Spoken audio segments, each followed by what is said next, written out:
Hello, fellow rabbit hole dwellers. This is the first time I'm actually saying this. We had Pascal Hügli on today, who's a former Swiss journalist, and he's now consulting with a bank. And Ian, he gave us a very nuanced look on Bitcoin, the whole Maxi camp, and why he believes that people are still more curious about other stuff as well. Yeah, trigger warning to Bitcoin Maxis for this episode. We do sort of discuss maximalism gently and a little bit about the crypto ecosystems and whether or not we can consider it as a testnet to Bitcoin in some way, and whether there's some learnings to take place. But we only venture down this with curiosity, as we always do here at Rabbit Hole Stories. So let's jump down this curious rabbit hole with Pascal. And as always, we've said curious quite a lot. Stay curious. Welcome back, everyone, to Rabbit Hole Story with the one and only Pascal Hügli today. A very hard name to pronounce for English natives, but not for us Swiss. Pascal, how has your day been so far? Hey, Joel. Hi, Ian. Great to be here. Well, for me, it's been quite good. Yeah, I've been doing some reading, actually, of a book that you guys probably know by Knut Svanholm, you know, the Swedish guy. I've just recently been reading his book because I'm researching myself for a book, you know. So I have to read a lot of Bitcoin books as well. And then I did some other things just concerning my day job. But it's been great so far. And the sun is up in Switzerland again, which is nice, you know. I don't know about you, Ian. We had sun for 2 days, and now we've just had nothing but rain. So I think that's even though it's not summer yet, it's probably our sun are done. But we'll see. We can remain optimistic. If it's one thing us Brits are obsessed with, it's the weather. Which Knut book are you reading? Is it Everything Divided by 21 Million, the Praxeology one? I've actually just been binge reading all of them. I haven't gotten to the 21 millions now. I've just done the sovereignty and mathematics, I think. The praxeology one I haven't done. Yeah, but then, I think it's sovereignty and mathematics. And his first book I already read like a few years ago, you know, because originally me and him, we were actually communicating over on Twitter or X when he was still not famous, so to say, you know, and just one of these small accounts. And it actually, he even contacted me on writing the preface or foreword for his book, but then probably he kind of didn't want it anymore because I kind of went down another rabbit hole by not only embracing Bitcoin, and then we kind of lost track, you know, and then didn't talk that much or like communicate that much anymore. But it's still interesting, yeah. Yeah, I think Jeff Booth wrote his foreword for one of these books. But yeah, it's funny how. So are you saying like you diverged in opinion about Bitcoin in some way, or you went on sort of different paths? Well, yeah, not different paths, but I think, I mean, that's why I'm reading his book now, because I think he has some valuable insights as well, obviously, you know, especially the whole topic on like absolute digital scarcity. This is something that really fascinates me about Bitcoin as well. But then at the same time, obviously, I just never stuck to the like Bitcoin only view, in the sense of like only go down or only going down the Bitcoin rabbit hole. I started exploring other things due to my like interest, also maybe background as a journalist. You know, I just kind of did a lot of research on other things, and also obviously explored Ethereum, all the other cryptos, and maybe in my writings and posts on Twitter, this is something that was reflected, and at some point, some of these people, it just kind of diverged somehow, and we were not that eagerly interacting anymore. It used to be like this maybe in 2017, 18, in the beginning. But so I wouldn't say it, like materially diverged. It was just that I maybe was more open to other things as well, still considering myself pretty keen on fathoming the whole Bitcoin maximalist view and the monetary view in that sense, you know. Yeah, I think it's healthy to experiment with things. I can't remember who said it. I think it might have been Antonopoulos or Nick Szabo, who both of them said, you know, in the early days of Bitcoin, when something new popped up that tried to mimic or improve stuff that wasn't happening on Bitcoin, everyone would check it out. And I think still to this day, if you're curious about things, you can take a look at it.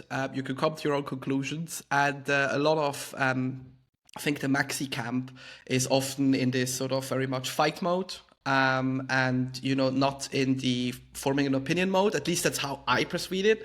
If I speak to a lot of them, they often don't know how other protocols function and why Bitcoin may be superior or where it needs to catch up and these things.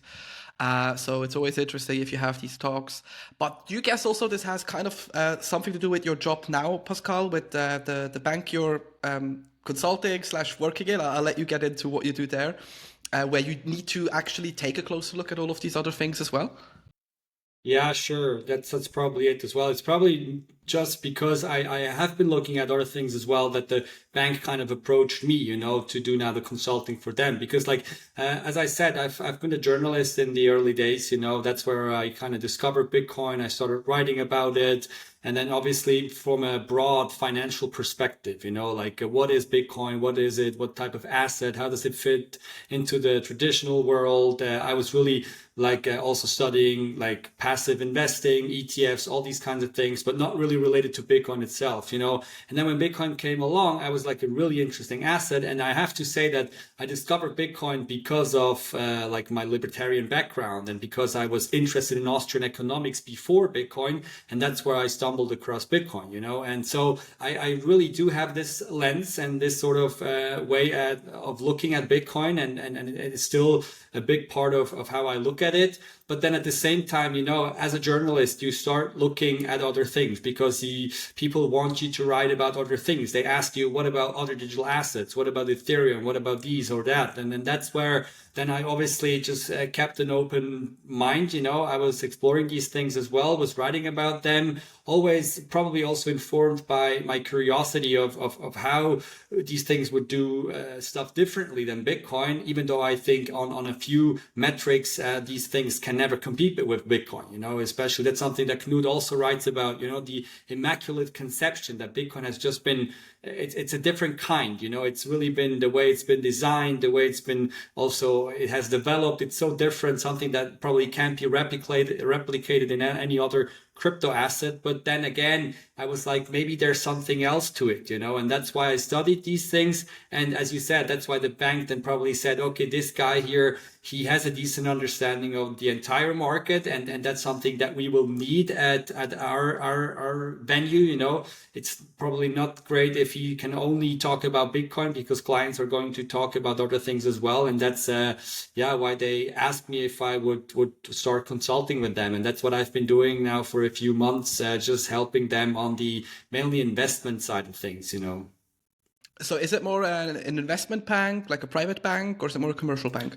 It's called Murky Baumann, and it's a private bank, like a really traditional Swiss private bank. They've been in the space for maybe 5 to 6 years already, which is quite nice, so to say, and the way they got into the space was also by accident, because there was an article about them, somebody approached them if they were doing crypto, and then the bank kind of said, no, well, but it would be interesting, we're looking at it. And some journalist, I don't remember, maybe even in China or something, took this news up and then actually kind of had the wrong headline saying they already offer crypto, and also offer bank accounts to crypto companies and Bitcoin companies, And that's then when a whole lot of people flooded the bank with requests to open up bank accounts. And then they were like, hey, guys, we can't handle this because it's not even something we do right now. But look, there's a business case. There's so many that want to bank with us. And that's how it kind of developed 5 years ago, and that's interesting. And so, it's a really interesting bank, really nice people there. They're really open towards this space, really also, I would say, sharply. They do kind of understand what it's about, in terms of Bitcoin and other things. They know how to differentiate also between these different cryptos. So I was quite impressed when I started there that this is a really quite nuanced view that they have on the whole space. I want to sort of go in and straight away address the sort of whole Bitcoin maximalism stance and narrative, if that's right of you, Pascal. Obviously, Bitcoin maximalism is like this Bitcoin only hardline sort of don't veer from, the pure sort of protocol of Bitcoin. And then obviously you have explored other rabbit holes, other avenues, other use cases and other cryptos.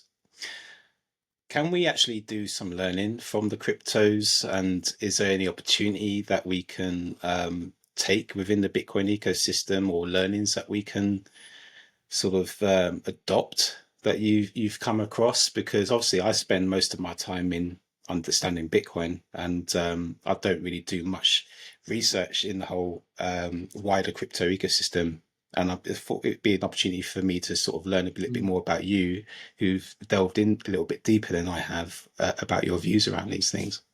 Yeah, it's an interesting question. And I think there's a few points to raise. For example, I would argue like one thing, and this might be something that Maxi might hold against me, saying, okay, we knew it all along. But maybe something that I also now discovered is that a lot of things that have been experimented with on Ethereum, on other chains, we also figured out that it might not be worth it, or at least until this point in time. Like the real use cases, except for maybe stable coins, which I consider to be like the killer app of blockchain. Even I would say they have even more adoption than Bitcoin nowadays, which is maybe something that's kind of controversial. But I think, especially when it comes to the store of value argument that many Bitcoiners have, if you travel around places like South America, which I did like 2 years ago and stuff, you kind of see that people are adopting stable coins as a store of value and not really Bitcoin,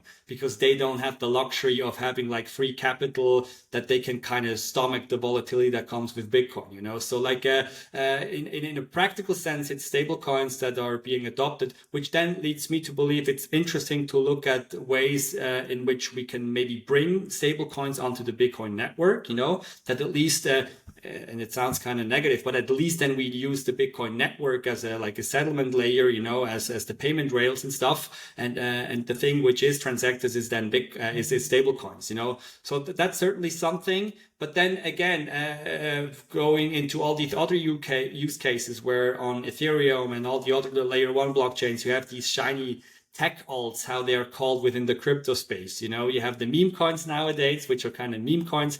And then you have the tech alts, which maybe are also just better meme coins, but they are kind of positioning themselves to be like revolutionary technology. At least as of now, I would say there's a lot of things that have been built, which are quite interesting. And a lot of people have also made a lot of money off of this, but it's still kind of circular. And the thing which is kind of missing is when it comes to finance, obviously you have to have a connection to the real world. You can't just be trading your token all over again and then just like one token, farm it just to farm another token. With this token, you do gain another token. So this doesn't really make sense. So I think that's certainly a learning that's as of now. As I said, Bitcoin Maxis, they are right to some extent that there's not that much that has been developed. But then again, I think when you maybe think on how the crypto people talk to regular people, there again, I think Bitcoin maximalists can also learn quite a lot, because like, as I said, these people sometimes they really are not that deep into the topic, and if you then kind of approach Bitcoin or crypto from a like more, I say, neutral point of view as a normie, you just go like, okay, why is Bitcoin different than Solana? Because Solana has full nodes as well. Solana is decentralized to some point as well. Solana is open source as well. Solana does transactions as well. Exactly. It's nuanced. And that's why you then have to kind of make the argument, well, it's not that decentralized, because of that and this and that. But you really have to take up the argument. You can't just kind of say, well, it's all bullshit and we don't want to talk about it, because that's not going to cut it with the normies. Then they're like, okay, why is it bullshit, And that's probably what I mean by this, really go. And I think Peter Rizzo, I don't know if you know this guy, he's also a Bitcoin journalist, maybe within the Maxi camp, but I think he did a great job of actually addressing these points and saying, what this is why Bitcoin is really better, because it's better in terms of monetary policy. It better kind of protects your rights because it's more decentralized and all these things in the end, but he actually addresses these points, and that's something I'm trying to do as well, because I just think it's important. Yeah, I think to sum it up very easily, Bitcoin companies and Bitcoin as a whole, if you want to see the whole ecosystem, we suck at marketing. That's the number one thing where all of these, the altcoin, meme coin, whatever crypto stuff is out there, just do a better job. Because if you actually let's take the Solana example from your end as well. Okay, maybe a bit of a negative comparison between 2 layer ones and then bringing in a scaling solution on Bitcoin with the transaction speed. But you can make the argument, yes, maybe quicker on the main layer, but less stable because anal OS can turn on and off again. You have the foundation. You now have all of these weird hardware partnerships that they form, which no one really understands. So you have these counter arguments, and if you actually sit down like a regular person and you bring up these things and you show why something might be better or worse, I can also imagine some use cases in this world where businesses go like, oh yeah, we actually want that. And just speak to human beings and not, be the cult. Because I don't know how you feel, Pascal.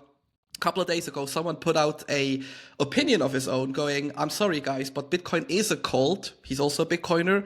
He's also a purist, I think he said, or something. And the people were just ripping him apart. No, it's not a cult. You don't know what you're speaking about. And sort of gave the cultist answers.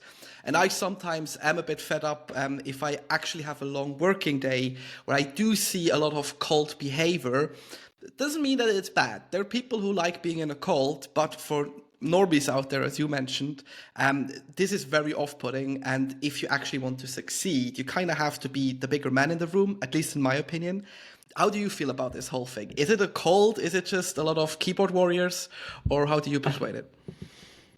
Yeah, for sure. I would say it's a cult. And the thing is, it's a really normative term, so to say, nowadays. If you call something a cult, then it's like, okay, it's just negative, And I would say, again, the world, again, is made up of trade-offs here and there and everywhere, So being a cult has obviously pretty positive aspects, And I think it was Robert Breedlove and other people who said it best when they said the Bitcoin maxis are sort of like the inbuilt immune system that Bitcoin has, because they're reacting in a sort of religious way whenever criticism hits their way, and then they're relentlessly and then also going about saying why Bitcoin is better, which is kind of nice because people then, which are out there and are looking forward to broaden their perspective, might come across these arguments, and then they have something to start studying and then probably fall down the rabbit hole, which I think is perfectly fine,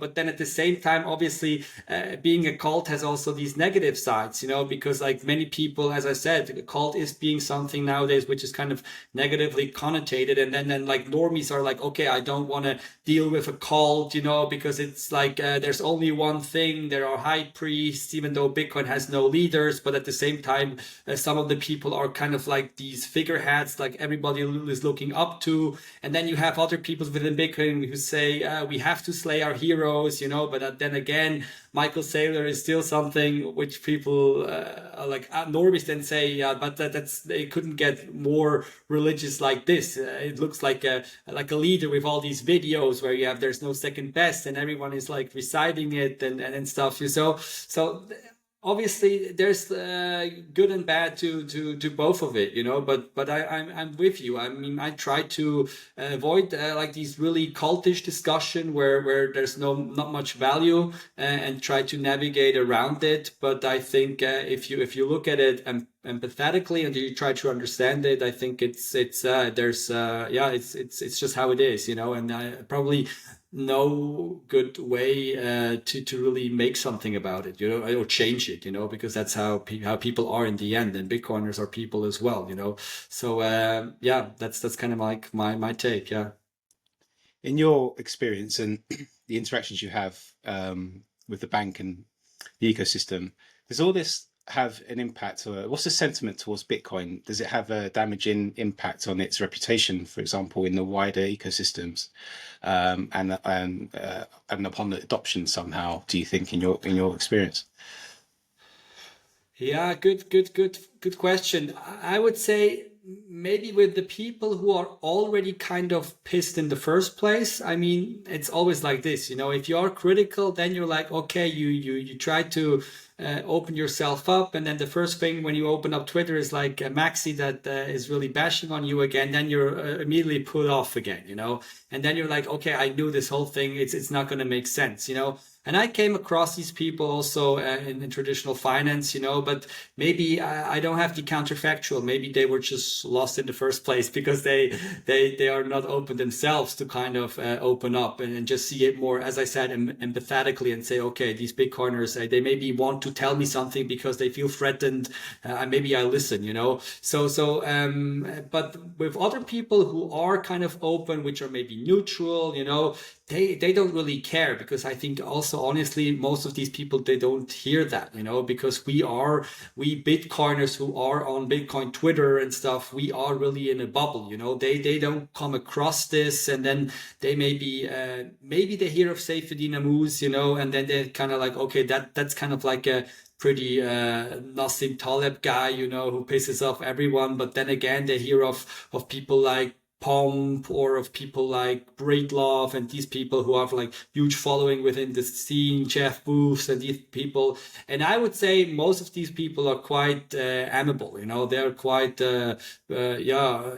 pleasant to listen to, because they make the arguments in a rather nuanced way, I would say, and really just focus on the topic itself. So again, I would say there's not that much that with normies, at least, I think it would put people off, at least not in my experience. Yeah, perfect. Sorry, I had a microphone issue.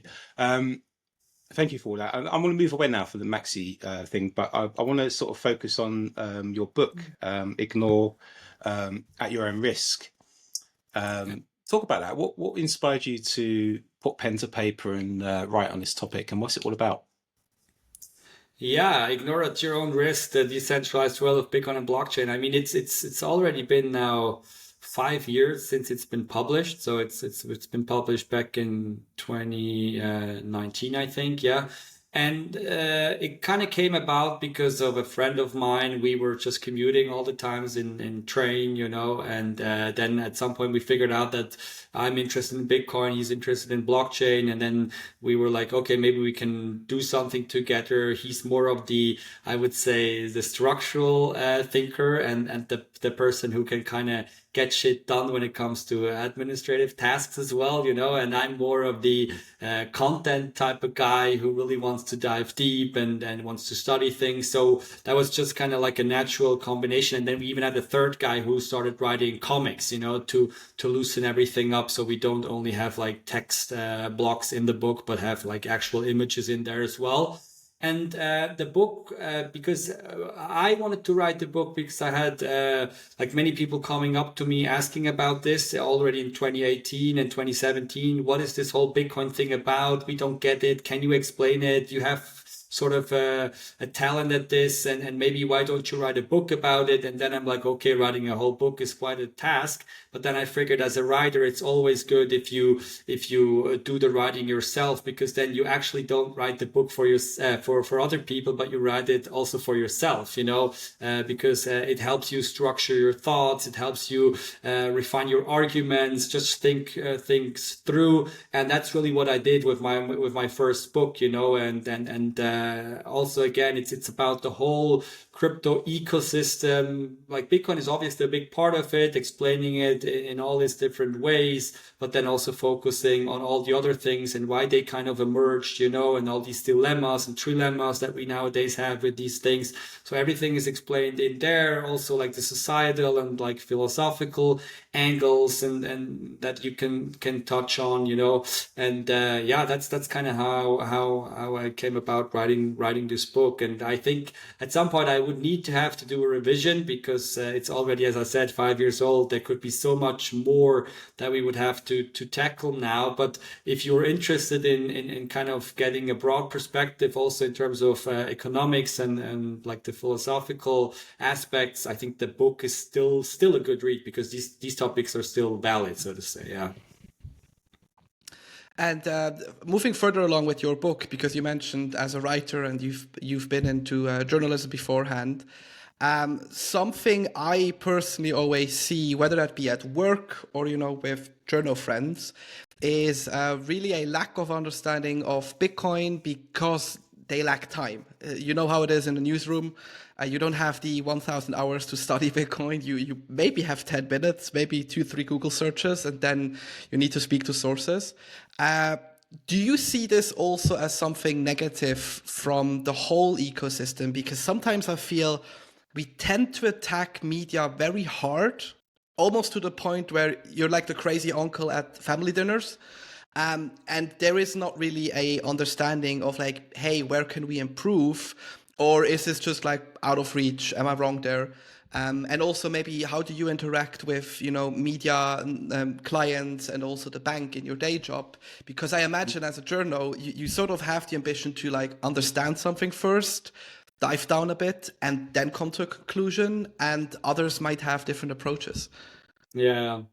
Yeah, again, I mean, it kind of depends on what journal or like journalist you are, I mean, I had the privilege of being like a journalist who's writing for a monthly publication, or sometimes it was even a quarterly publication. And then you do really have the time to kind of like do your proper research and then dive deeper, and then also kind of reevaluate stuff that you've written, and maybe, okay, this might not be something that I can publish like this, because like I also got feedback just recently, and I have the time to put it to people, or I have people put it past people who can actually improve on it, So I always had this privilege. I mean, as you said, when it comes to the other more news-driven media, as you said, there's not that much time, and then it really depends again. Most journalists, I mean, for them, Bitcoin is just another asset. It's just something that's been popping up that people are talking about. So maybe I'll have to cover it, especially if the price is going through the roof or kind of tanks into oblivion, then I have to write about it. But if not, I don't really care about it, and then that's also like, that's also something I was usually perplexed by then, because I had journalists coming up to me and hey, you used to be a journalist yourself, but now you understand Bitcoin. Can you help us write something about it? And they would always approach me at the wrong time. Always, as I said, when the price is like at 60K and like, do we have to buy now? And I'm like, guys, why didn't you come like at 20K? That would have been a lot more interesting. Also, I could have been a lot more comfortable in saying things that readers want to hear, because in the end they want to hear, can I buy, should I buy, and how do I buy, and when, and these kind of things. So that's just, again, the nature of things. And I think there's not that much we can do about it. But obviously, at least in my approach, again, whenever journalists approach me, I'm trying to be as open as possible, try to understand the question, also help them out, maybe send them to like trustworthy sources myself, and then hope that they dive in themselves. And I had the experiences with people who do this, and then you kind of see they're intrinsically motivated. They sometimes do it even in their free time, and then obviously it's great. And others, they just want to have a story and then move on, and I think there's not that much you can do about it. Yeah, that's saying everyone gets Bitcoin at the price they deserve and all that kind of stuff, right? And the higher Exactly. the price, the more people are interested, but people are fickle that way, right? But I wanted to ask a little bit about regulation. I hear a few people sort of saying, "Oh, Bitcoin's going to have to be regulated," and people are saying, "Oh, no, it can't be regulated." What's your sort of view on scope on all that sort of stuff? Yeah, regulation, obviously a topic that I'm dealing with at the bank as well. I mean, sometimes it's just like you're like, there's like, it goes down to the like really like nitty gritty stuff, regulation in terms of within the bank, which is not like Bitcoin specific, but just in terms of finance and compliance. And then you want to write about something and you want to make a comparison, why Bitcoin is better than this type of asset, in terms of performance. And then they're coming back to you and like, okay, you have to use a 5 years performance. This is just something you have to do, because of regulation, so to say. And then I'm like, okay, if I want to compare it to Solana. Solana has not even been around 5 years, so I can't even compare it, and then I can't make my point. So that's kind of like disappointing, but that's just like maybe a little anecdote. But then when it comes to broader regulation, obviously, yeah, I mean, what is my point of view? I think obviously regulation again.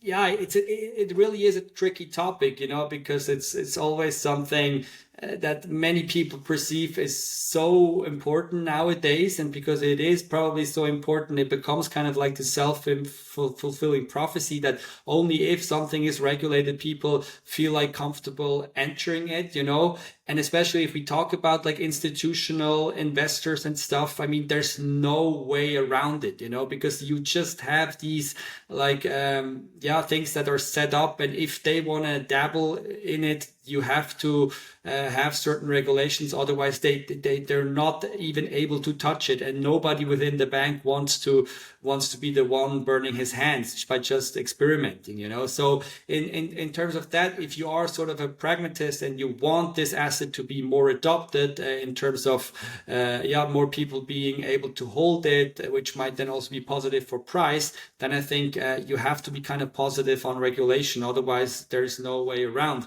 And then, again, this probably comes with a trade-off, because regulation, it will again enter or bring stuff into the picture which maybe we wanted to avoid with Bitcoin in the first place, in terms of, okay, Bitcoin, the protocol itself, which I find so beautiful, it is permissionless, it is open, everyone can enter it. But then again, with regulation, you kind of counteract this. So again, it is a double-edged sword that we kind of have to navigate like to the best way possible. So I would advocate, maybe when it comes to like the whole financialization of Bitcoin, regulation is inevitable. The more we move towards the protocol itself, in terms of regulation about maybe developers who are that's been some stuff that's been discussed about with Bitcoin in its history.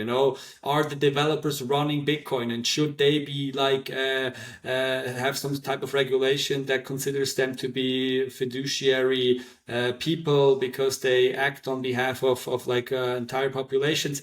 There I would kind of restrain from this and say, no, the protocol itself, it already regulates itself quite nicely. And this is really, if we go down this rabbit hole, we could throw the baby out with the bathwater. And so I would restrain from this. And I think this is also something, obviously in the EU, we see some approaches when it comes to wallets and all these things, which obviously are not so desirable. But overall, I think these regulations won't hold, also because like there is no world government, so you always have like regulatory arbitrage. And again, when it comes to financial products, I think there is no way around it, because that's just, if Bitcoin wants to be part of the traditional system, which maybe is a good thing, then you have to go by their rules, so to say.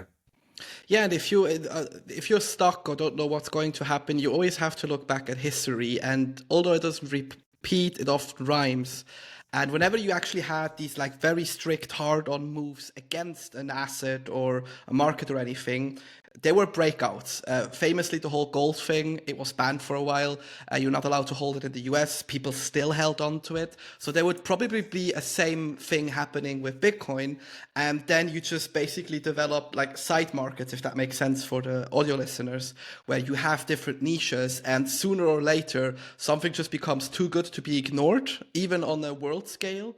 So it will actually come back and you will find sort of a good middle ground, which is, I guess, I have a few friends who are actually regulators all across the world, and this is mostly their day job because they don't want to like have people suffering from whatever decisions they make, but they also want a safe framework, so to speak, where businesses can operate in. And like you said, for example, institutional investors feel safe and don't speculate with billions or trillions of dollars. So I guess it's always that path between like, are they going insane and like cutting everyone off? Or is it a freely open market where just basically everyone can do what they want? I think just to maybe add to this, I mean, in terms of Bitcoin, I think this is already happening, these two-sided market, as you called it, you have like the bankers Bitcoins probably, and the financialized Bitcoin, which are kind of like the approved Bitcoin, and I think it's probably just a few 100,000 Bitcoin, which are probably just circulating, always changing hands within the system, and then you have maybe other Bitcoin, which are kind of like let's put it, the darknet Bitcoin, even though they're not that dark anymore, but just like the more open Bitcoin, which maybe never make it into the traditional system. Because I experienced this myself already, if you want to sell at some point and then you approach a bank and then they're like, okay, we can't do the KYC properly, or we see some suspicion in terms of like the whole track record this coin has.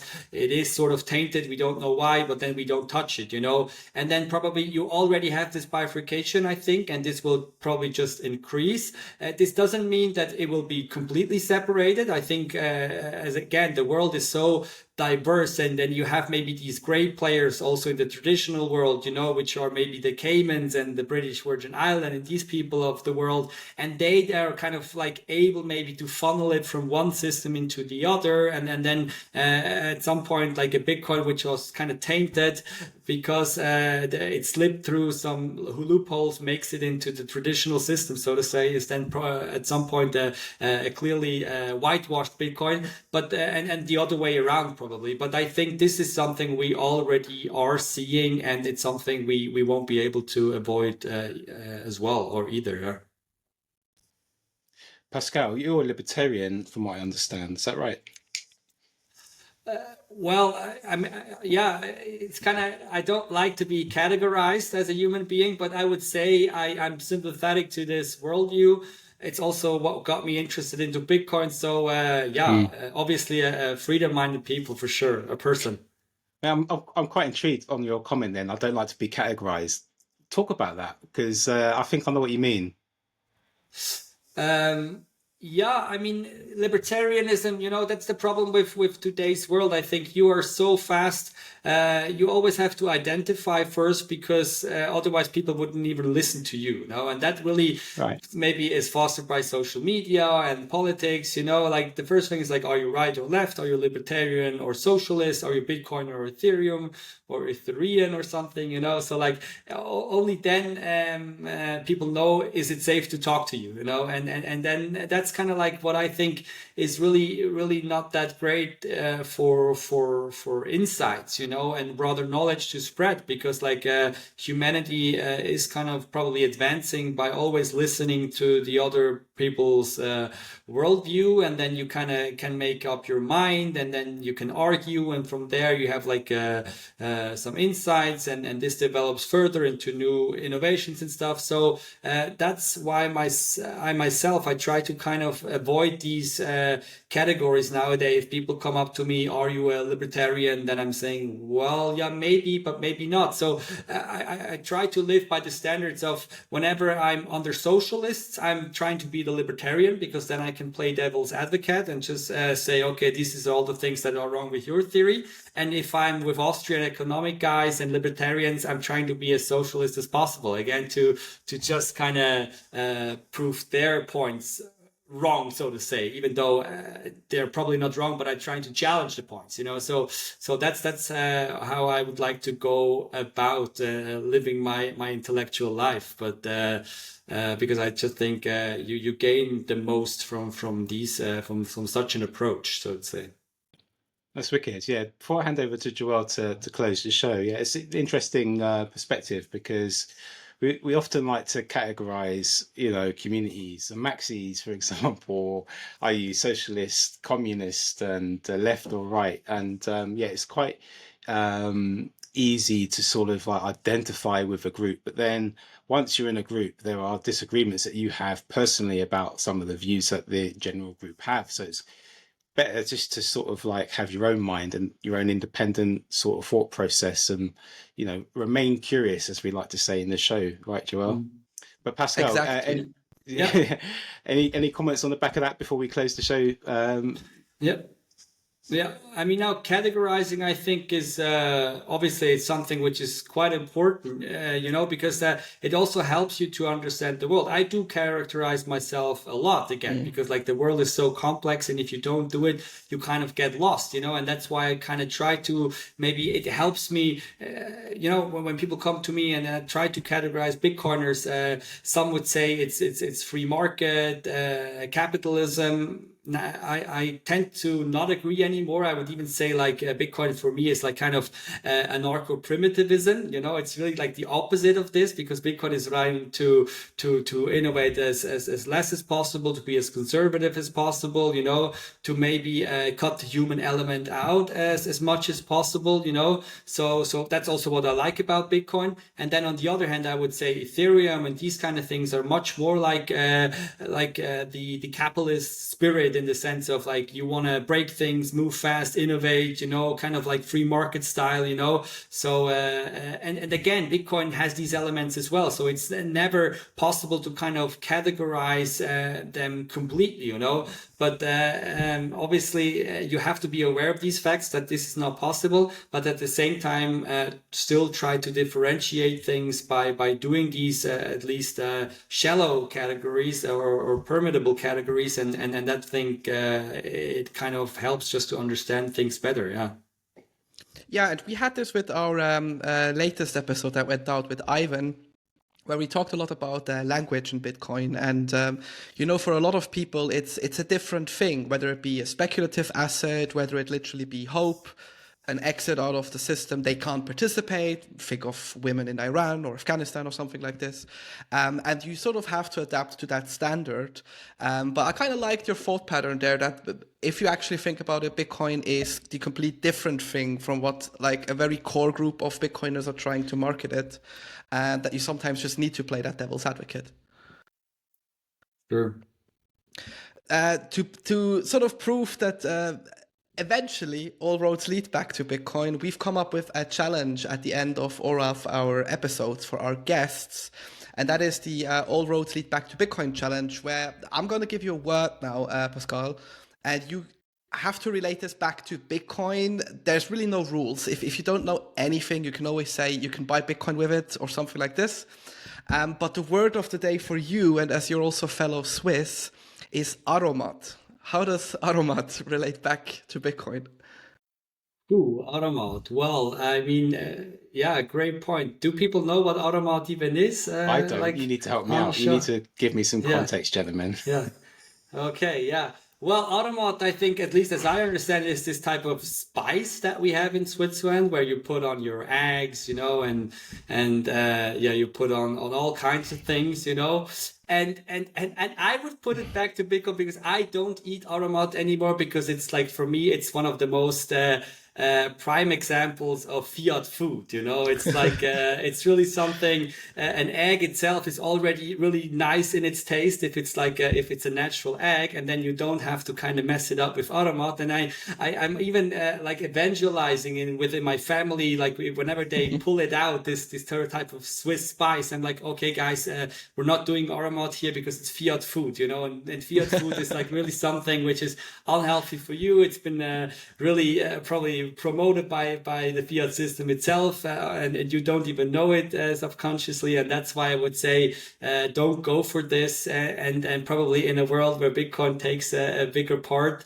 in our lives, more people understand these type of things, that there's also an aspect to food when it comes to money, which is maybe messed up, not to the extent that everybody thinks that it's all just like doom and gloom, but obviously there are incentives, and these are pushed around nowadays. So I would say to me, Aromat, I don't like it, even though it's good, but it's probably good because it's not that healthy for you after all,